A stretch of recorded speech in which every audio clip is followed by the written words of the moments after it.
ओम नमः शिवाय। दोस्तों, हर हर महादेव शिव भक्ति ज्ञान चैनल में आपका स्वागत है। कैसे हैं आप? आपके स्वस्थ जीवन की मंगल कामना करते हुए आज बात करते हैं प्रदीप मिश्रा जी के मुखारबिंद से सरल व अचूक उपाय कि घर की वो 4 मर्यादा कौन सी है जिस मर्यादा में नारी रहे तो उस घर में संपदा नहीं घटती, उस घर की संपदा को समाप्त नहीं किया जा सकता है। 4 मर्यादा माता लक्ष्मी, मां सरस्वती के सामने माता पार्वती जी से पूछ रही है। वो मर्यादा है कौन सी जिस मर्यादा के बल पर एक जो घर बसता है, घर जो बसाया जाता है, उस घर में सुख, सौभाग्य, संपदा, सत्ता, वैभव, प्रतिष्ठा, यश, कीर्ति, आरोग्यता, ये सब वहां रहे।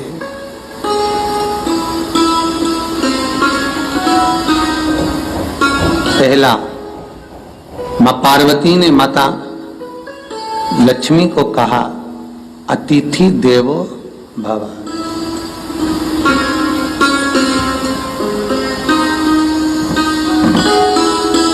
हमारे दरवाजे पर जब कोई अतिथि आए, हमारे दरवाजे पर कोई मेहमान आए तो हम उसका आदर करें।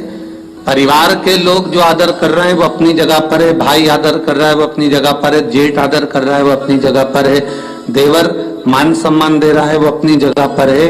पर सबसे पहला सम्मान घर की स्त्री को अतिथि का करना चाहिए।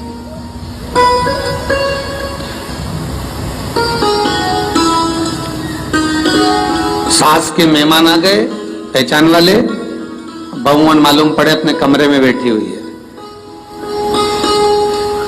मेहमानों ने आकर पूछ लिया, क्यों बहू नहीं दिख रही? बस आ रही होगी। सास गई, रसोई घर में से पानी लाकर पिला दिया।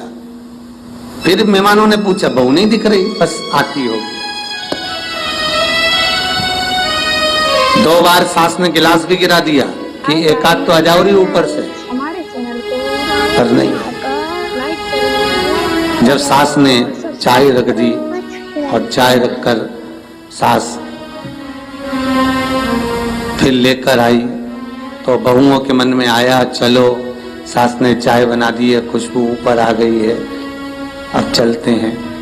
और बहू फिर नीचे आई। जो मौसी आई थी, काकी आई थी, बुआ आई थी, चाची आई थी, उनको प्रणाम करा और अंदर जाकर चाय जो बनी थी उसको पिया।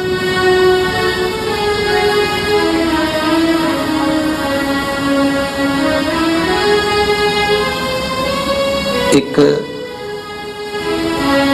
गरुड़ पुराण में लिखा है, 94 तरह के नरक में एक नरक है जो दरवाजे पर आए हुए अतिथि का सम्मान नहीं करता, उसको जल नहीं पिलाता, उसका मान सम्मान नहीं देता, उसका आतिथ्य नहीं देता, उसके लिए भी एक नरक रखा गया है।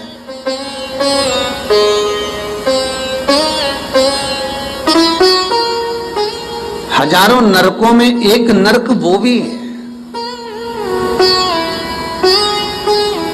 जिसका हमने आतिथ्य ना करा हो। मेरा बहुओं से निवेदन है, सास के रिश्तेदार आए तो आप उनका भी आदर करिए और आपके रिश्तेदार आए तो आप उनका भी आदर करिए। जेठानी के रिश्तेदार आए तो आप उनका भी आदर करिए और देवरानी के रिश्तेदार आए तो आप उनका भी आदर करिए। आप किसी न किसी रूप में जो अतिथि आया है वो न जेठ का है, न देवर का है, न वो सास का है, अतिथि घर का है। किसी एक व्यक्ति का अतिथि नहीं है।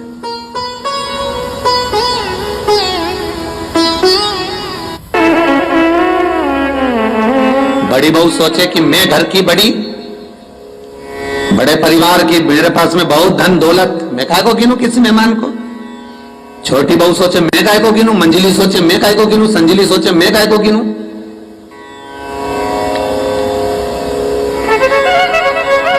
तुम्हारे माँ बाप आए, सास अगर तुम्हारे पिता से, तुम्हारी माता से बात ना करे, देवरानी बात ना करे, जेठानी बात ना करे, तो तुम्हें कैसा लगेगा कि तुम्हारे माँ बाप आए और किसी ने सम्मान नहीं करा। उसी तरह सास के रिश्तेदार आए, तुम सम्मान नहीं करोगी तो उसको कैसा लगेगा। फिर तुम्हारे घर के आए, वो सम्मान ना करे तो तुम्हें कैसा लगेगा। आतिथ्य, घर में कोई भी आए वो सबके लिए। दूसरा क्रम बताया, घर के दरवाजे पर जो तुलसी का पौधा होता है, जीवन में सबसे पहले अगर दुख आता है, तकलीफ आती है, कष्ट आता है, बीमारी आती है, रोग आता है, कोई बड़ा घटना घटने वाली होती है, कोई बड़ा कष्ट आने वाला होता है, तो लक्ष्मी जी से माता पार्वती कह रही है, घर में जो तुलसी का पौधा होता है सबसे पहले घात उसी पर होती है। तुलसी का पौधा सूख जाता है, समाप्त हो जाता है, उसके डालियां मुरझा जाती हैं, नीचे लटक जाती है, मंजरी झुक जाती है, या तुलसी के कुंडे में जो मिट्टी है उसमें फफूंद पड़ जाती है।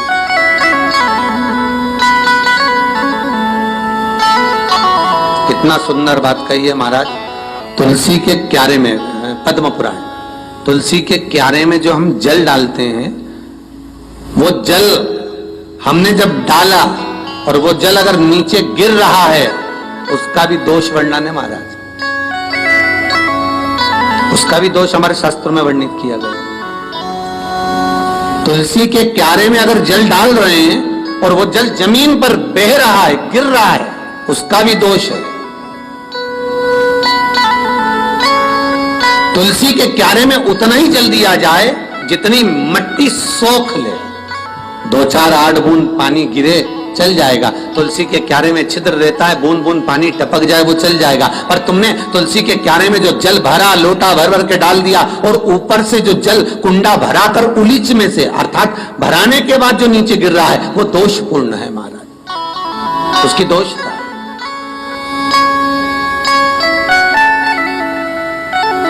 वो दोष देने।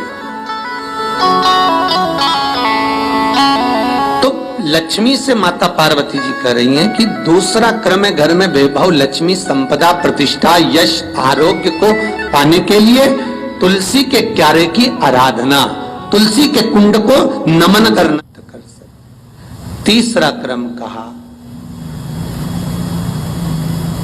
घर में चाहे नल लगा हो, चाहे आरओ का प्लांट लगाओ, पानी का, घर में छोटा छोटा आरओ प्लांट लगा लेता है, फिर भी घर के अंदर रसोई घर में एक छोटा सा मटका, मटका नहीं तो हंडा, हंडा नहीं तो बाल्टी, बाल्टी नहीं तो कलसा, पानी का भरा हुआ जो नारी रखती है, दूसरे दिन उस पानी को बाहर ढोल कर फिर वापस धोकर भर लेती है। मटका रोज धुलता है, हंडा रोज धुलता है, प्रतिदिन का। जितना जल उस पात्र में रहता है, भरता है, ऐसे ही घर में संपदा बढ़ती है। 3 क्रम बढ़ता है। चौथा, नारी के मस्तक पर जो चीर होता है, ये पूर्वज, इसी चीर से कथा प्रारंभ हुई थी और वहीं पर पहुंच गई। लक्ष्मी पार्वती के संवाद पर चल रही है महाराज।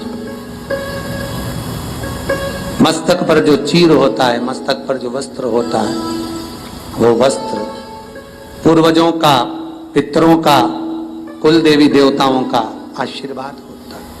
हम आशा करते हैं कि भगवान शिव आपकी सभी मनोकामना पूर्ण करें। इस उपाय को करना ना भूलें आज बस इतना ही, फिर मिलते हैं नेक्स्ट वीडियो में। दोस्तों वीडियो अच्छी लगी हो तो सब्सक्राइब और लाइक ज़रूर करें। ओम नमः शिवाय दोस्तों।